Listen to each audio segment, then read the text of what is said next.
At Dave Cooper Live, we connect the industry leaders in the architectural, engineering, and construction space with the people, the products, and the processes to help them build it better.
All right, welcome everybody to Dave Cooper Live, where we connect the industry leaders in the AEC space with the people, the products, and the processes, helping us all to build it better. And today we're going to explore what could be a breakthrough for the built environment, propelling us into the digital future.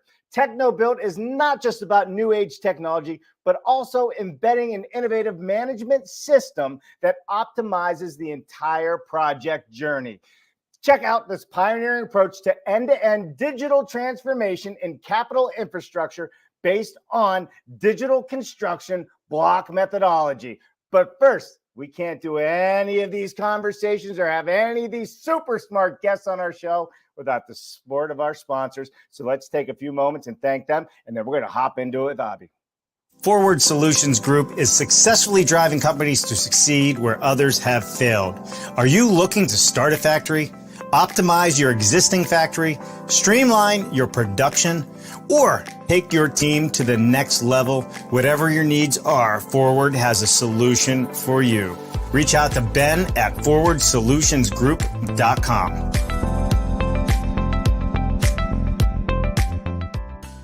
Halleck Ltd. has a long history of innovation in cold form steel manufacturing and producing innovative precision roll forming technology for customers throughout the United States and the world. Check out their machine buyer's guide for off-site modular construction or fast build construction with light steel for framing. Go to their website, halleckltd.com.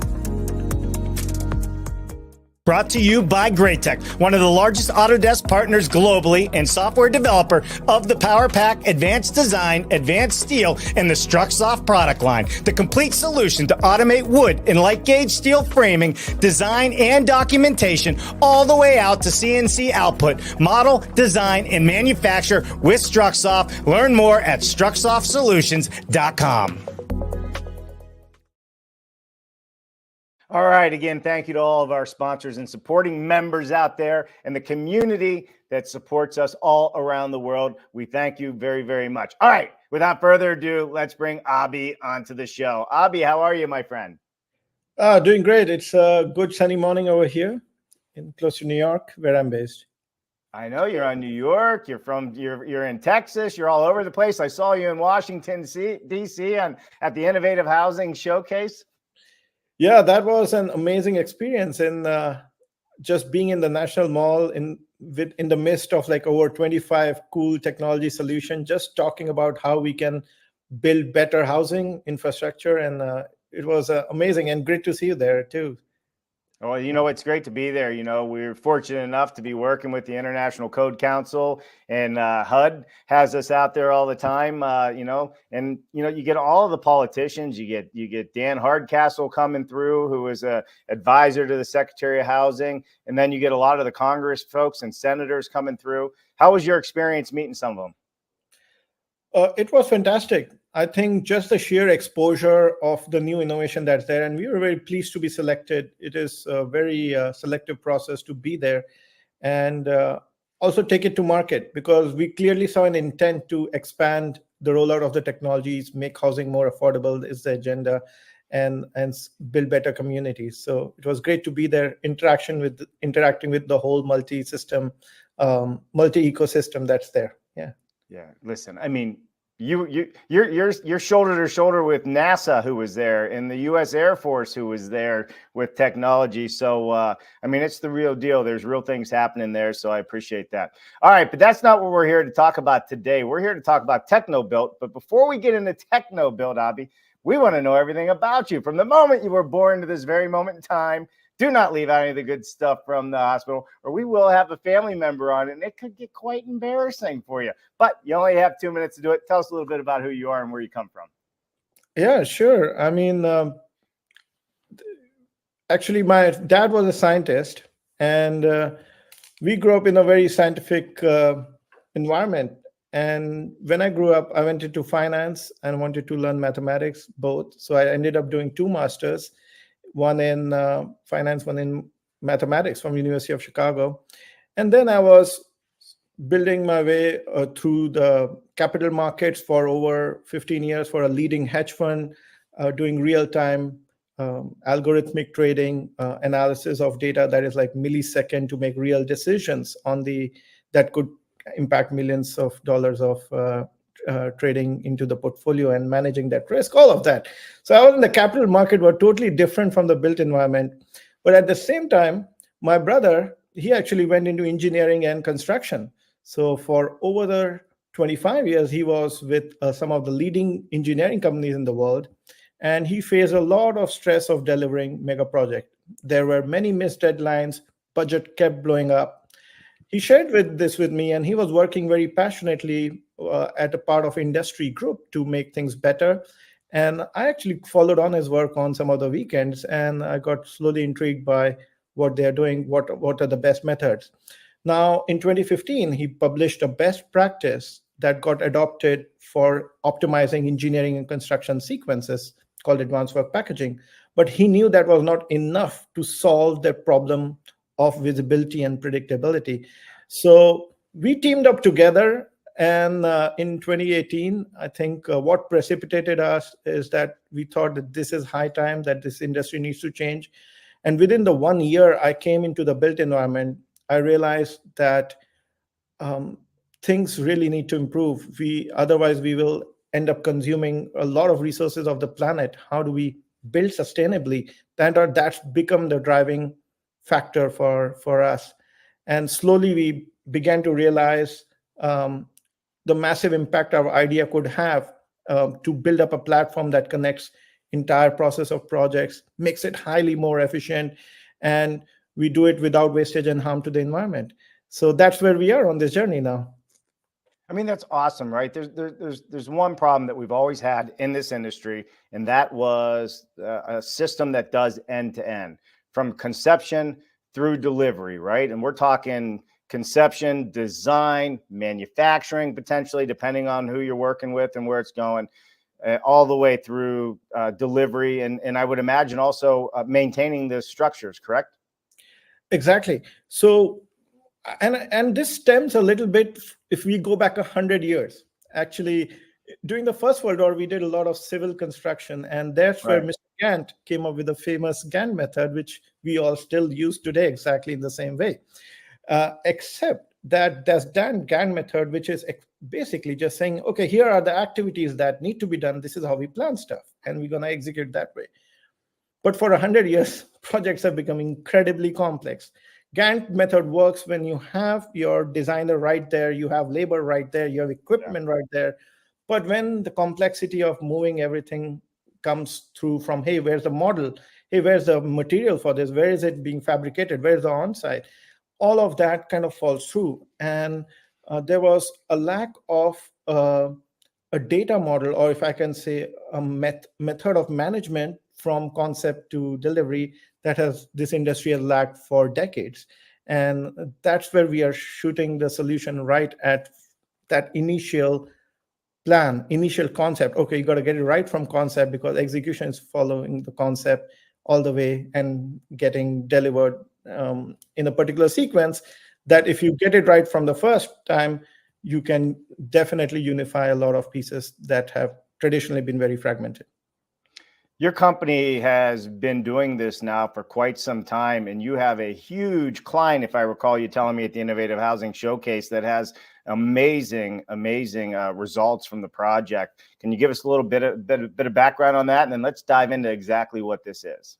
Yeah, sure. So interestingly, whenever we were in the early stages of the company, we've been going for over 6 years now. In the early phases, we were speaking to a lot of energy and infrastructure clients, and they were intrigued that, okay, how do we connect end to end and in a more efficient manner? But the first opportunity we got was with a major $8 billion project where we did some trials initially, showed a what do you call a dry run of how this will all work and piece through, and they gave us the opportunity to go and run this on the project end to end.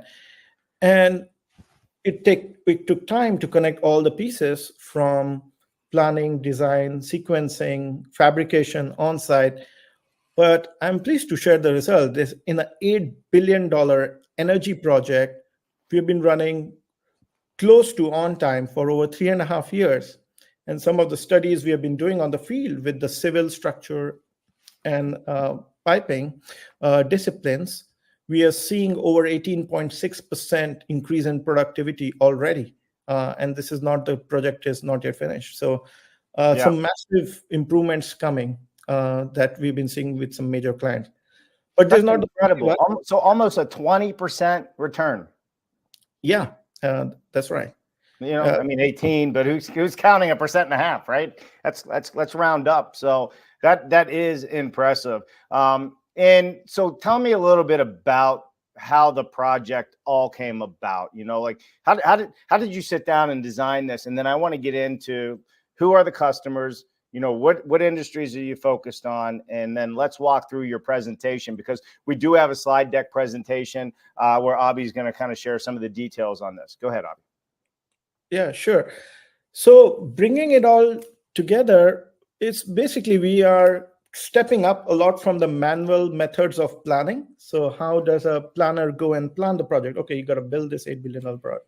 So there's a team of planners. They go through all the disciplines, and then they try to sequence everything.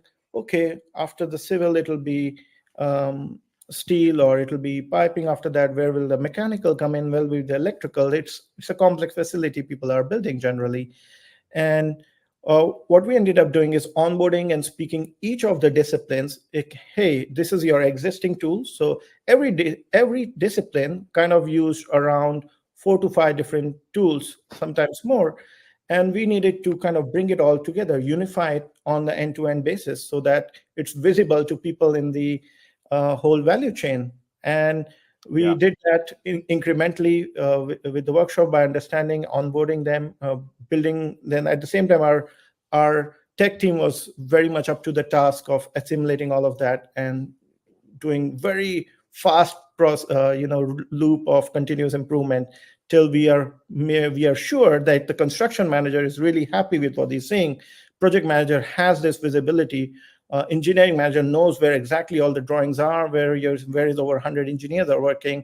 And once that everything started coming together, there was no going back to the old way. I mean, the project just kept going, onboarding people all the way through. And how big is your team now? Oh, we are over 65 people over 3 continents. And we have like actual physical companies in about 5 countries already, and we all work as one team. So we have been able to maintain a kind of a village culture, or if I can say that, through a global locations, and it's fantastic to see the energy of people globally just working as one team. Yeah, for sure. Well, why don't we hop into it? Let's get into the presentation and let's see a little bit about what your program does. Sure. So so TechnoBuilt, what we are saying, is the first end-to-end unified AI platform for capital projects. And we are a proud member of Greentown Labs, new lab, very imminent climate tech ecosystems. And we have a pivotal role to play in climate, because all the energy infrastructure and building that we are building needs to be improved significantly. And we are part of the solution that is being recognized with these ecosystems.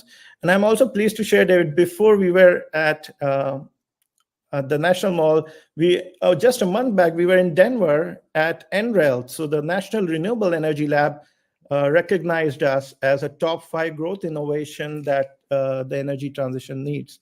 And we were at the Industry Growth Forum. So glad to share the recognition coming in for the built environment and technologies in the built environment. And I would say, what's the mission of the company? Why did we really have to get together and do it? I'm sure you get it, and most people in the industry get it.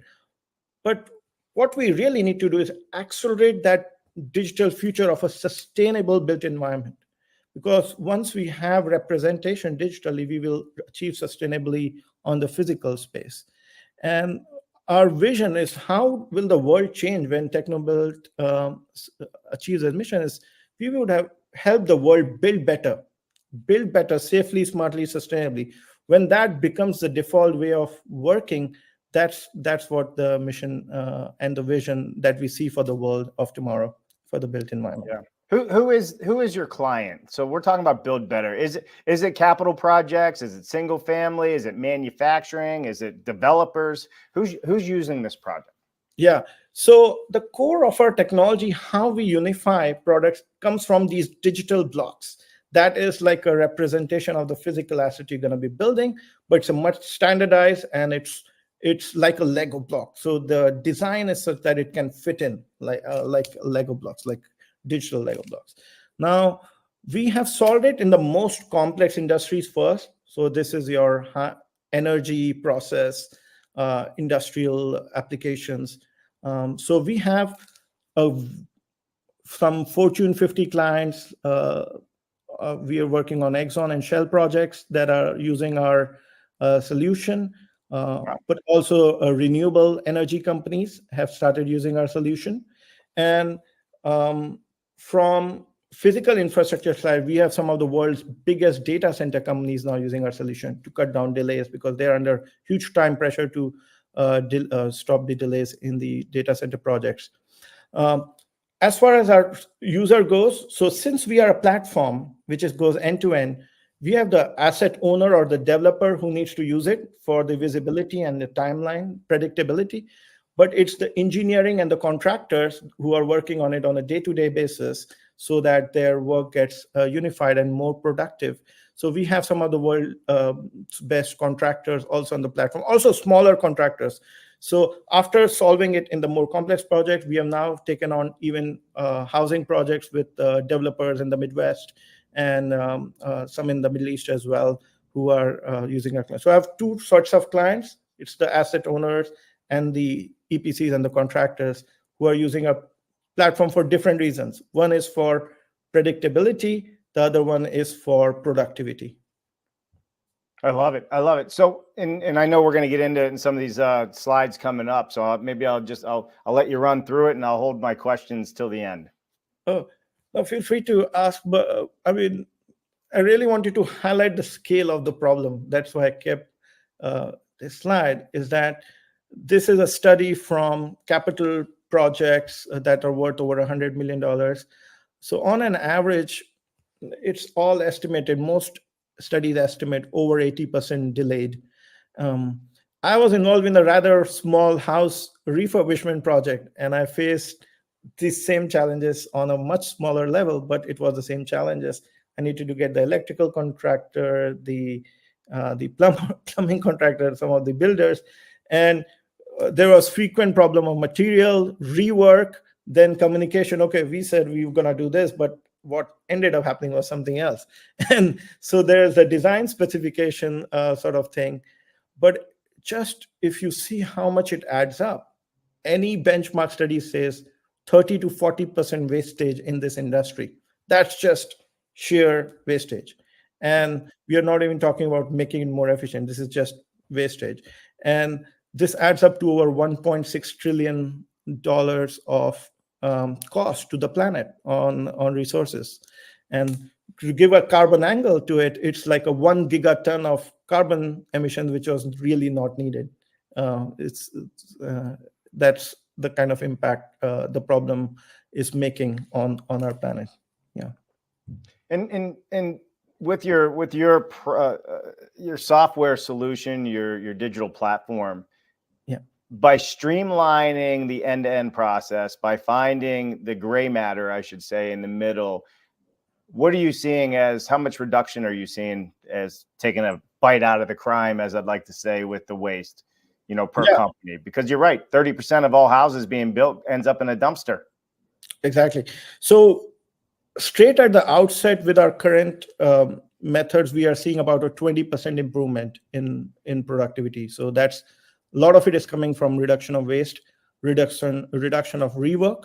Rework is around 15%, 15 to 25% is just reworking. It's like crazy.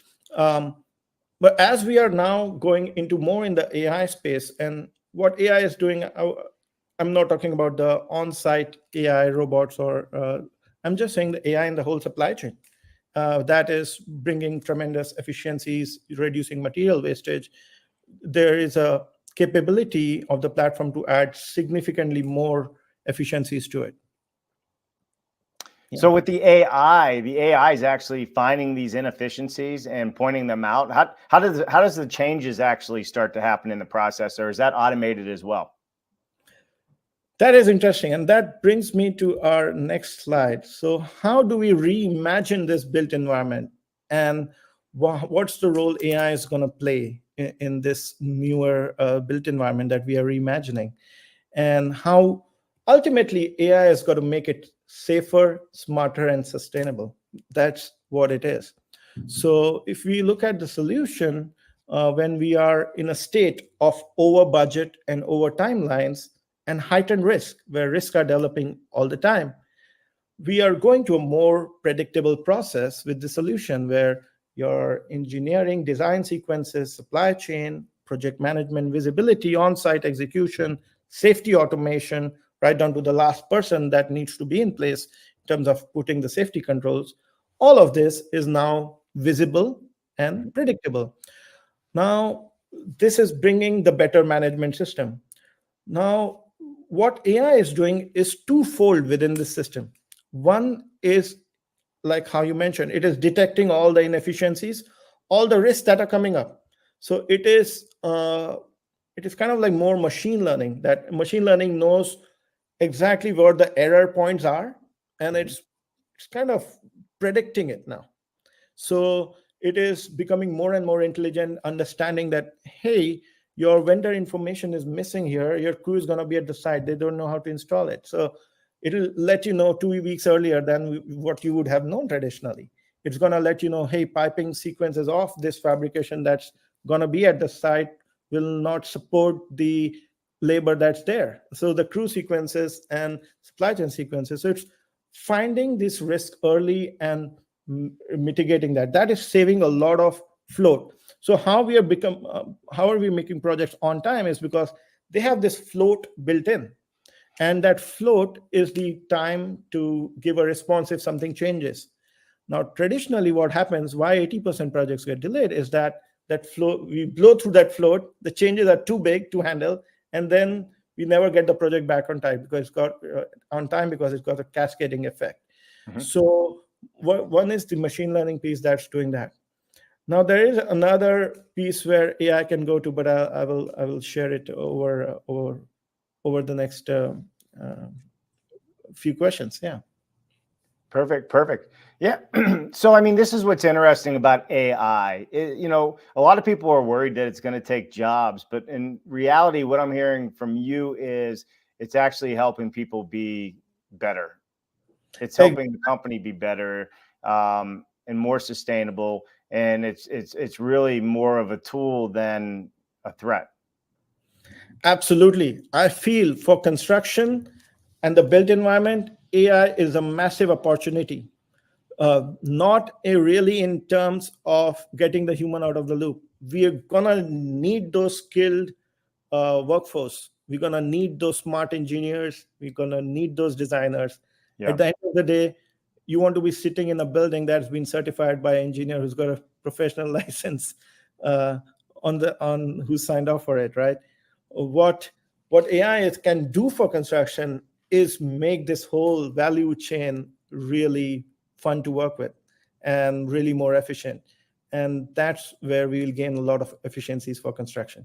Yeah. What platform is this built on? Is that something you can share with us? Is it a Uh, proprietary platform? it is a proprietary platform, so there is no platform like that this existed, and we have to assimilate a lot of information. So that brings me to how we are able to do it is that we are able to assimilate a lot of the design information which can be a model, and the planning is still coming from those activities, so that need to be containerized in contextualized, if I can say, to a particular scope of work that's going to be happening on site. And Mhm. where is the procurement that's happening through some ERP system or some Excel sheet? So there is warehousing systems that we need to know where the inventory is so that this planning can be done. Then the on-site execution plan. Hey, what's this crew going to be working on? That needs to be understood, interpreted. And then what is the safety control that need to be put? What is the permitting? All of that information needs to be unified. And typically there are 20, in a large project or mid-sized to large project, by that I mean $50 million upwards, the complexity increased considerably. And then you're talking about 20 to 30 systems in play, which we have to unify and now give that intelligence out. So the platform is built ground up using the core tech languages like Python, PHP for front end, and we've got React for front end as well. And a lot of machine learning happens through those core frameworks. And then there's a lot of architecture that goes behind in data security to meet the highest banking grade type of security standards, because data sharing is something that's very serious across the contractor and the owners.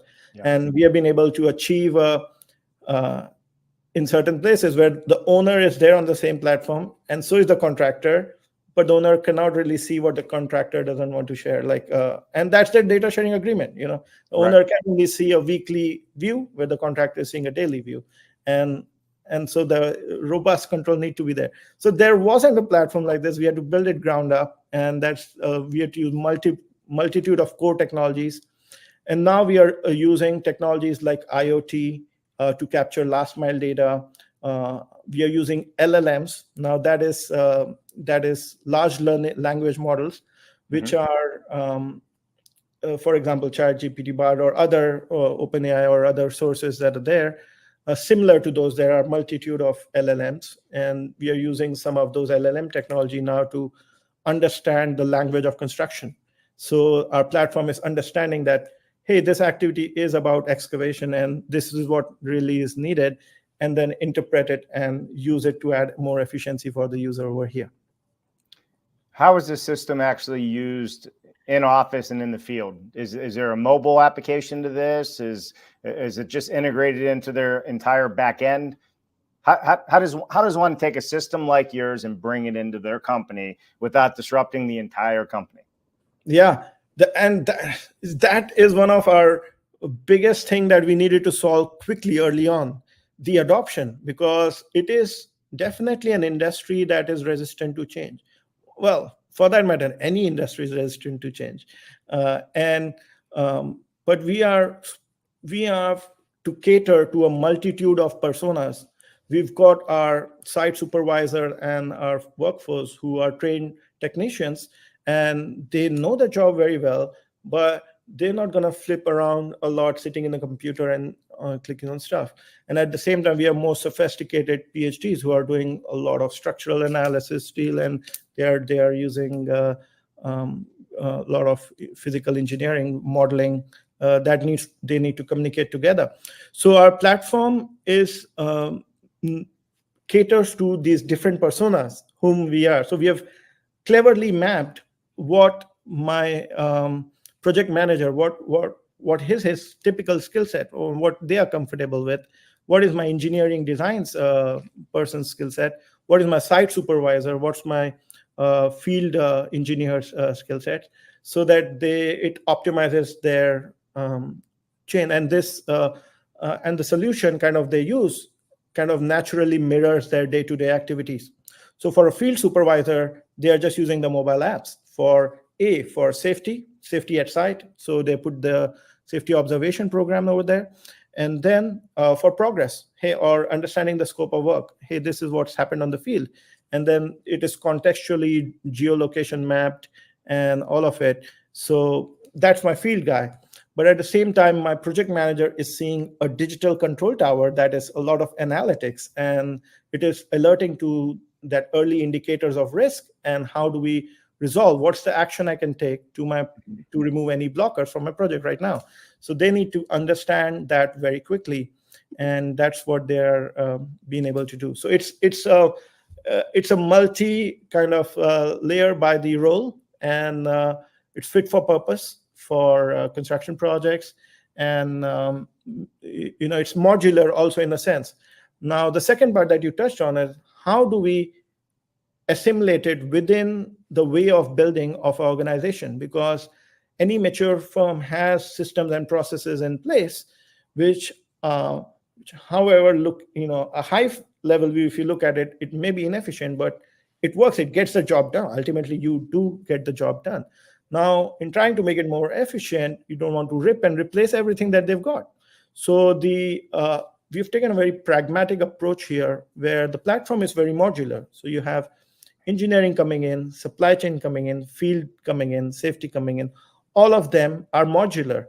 And then what happens is that it connects to the information set that's available from their existing tools or methods. So, for example, if they have a modeling tool that works really well for them, if they have a supply chain expediting tool that gives a real information of in warehouse, the TEKNOBUILT platform PACE interfaces with them using a data unifier. So it will suck in, actually right now out of the box, over 30 different systems. And we custom kind of take from custom databases as well. It's got the capability for that, extract that information, make it part of the flow here, and make it visible here. And whatever is missing and manual and offline is kind of supplemented by the modules on the platform. So we are not going through ripping and replacing. We are assimilating and transforming and bringing them on to a online real-time world of working. Yeah, I mean, I love it. I love it. So here's what I think is great about all of this.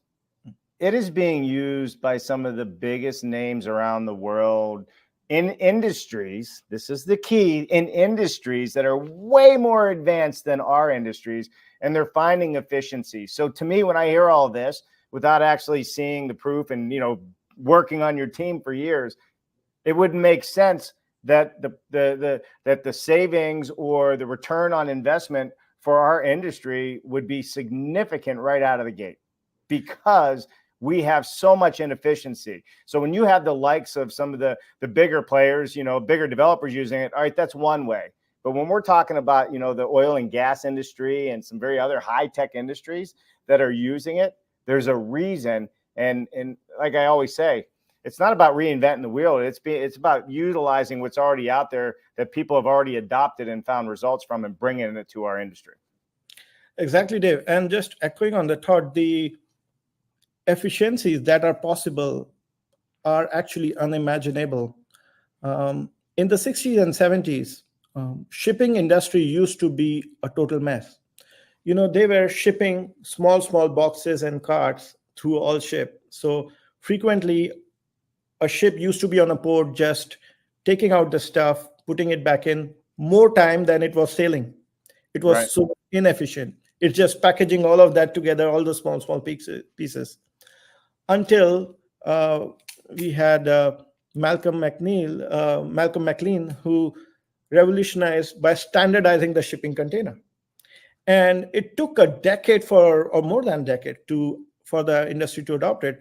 But just the containerization of all these small boxes into containers, and rapidly, now we have a way more efficient transportation logistic industry, because that container can move from ship to truck to rail, and you have automation now built on top of it. Yeah. I was at the Singapore Port Authority last year, and they have not let go of the staff. There are still 10,000 people for the last 20 years, but they are doing 5 times more volume through the automation that's being Right. built in. And shipping cost actually went down from it was some crazy statistic, $5.8 per ton to like 50 cents or something like that. And that's what created the modern uh, global supply chain, is the containerization. What I see in construction is we are in a somewhat of a similar phase, where we are working on these small activities for decades, which is difficult and complex. Any project manager will face over 5,000 activities to do in any sort of mid-sized project. And to manage all of that, it is incredibly difficult. And through the digital block approach that TEKNOBUILT is bringing, it simplifies it. So 5,000 activities become 50, and then it becomes visible to all the team members who are going to work on this product. So the magnitude of efficiencies that is possible is massive, and I'm very, very optimistic about that. Well, I'm optimistic about it as well. We got to build better. There's no two ways about it. Look at our streets full of homeless people. The way we've been doing it is not working. We're not able to keep up. And I think it's needed for us to actually succeed in building a more sustainable future for the people coming into this world, right behind you, myself, and the rest of us out here that have been in this environment for a long time in the built world. So I love it, man. What else you got for me? Well, just echoing the same thoughts that, humans will continue to build on this planet as long as we are here. And I say that let's make this planet more beautiful and sustainable, and where people's homes, energy, and facilities are there. And 2.5 billion people on this planet still need clean energy and infrastructure. And we cannot really be building the way we have been of the past decades. We imagine a future that is created in harmony with nature. And it's great to be part of this, I would say, just a revolution in terms of the way energy, infrastructure, and homes are being now done on this planet. And when people really need it, that's kind of our TEKNOBUILT's way to make this a reality for all the people on the planet. What's the best way to get a hold of you, Abhi? Well, please visit our website on teknobuilt.com. In the link below, I got it across the bottom of the screen there. That's with a K, not a CH. Yeah, that is Tekno and TEKNOBUILT. And feel free to grab hold of any of our team members, myself. We are very passionate about making a transformation in this industry, and we would love to forge partnerships and collaborations so that we continue to make this vision a reality.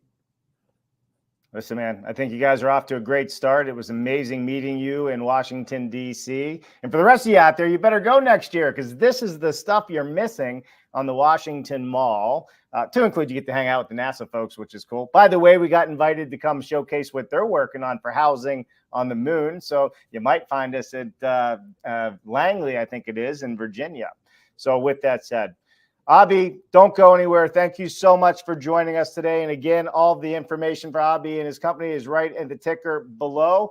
For the rest of you out there, just so you know it, it's Wednesday. I'm in Idaho. I'm visiting several manufacturers and automation companies out here this week. So there's going to be a lot more great information to share. And people Abhi should probably know as well.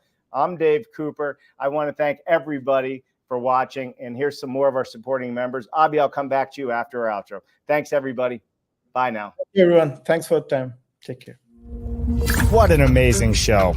Thank you to all of our sponsors for helping us to continue to bring all of these innovative conversations to all of you out there.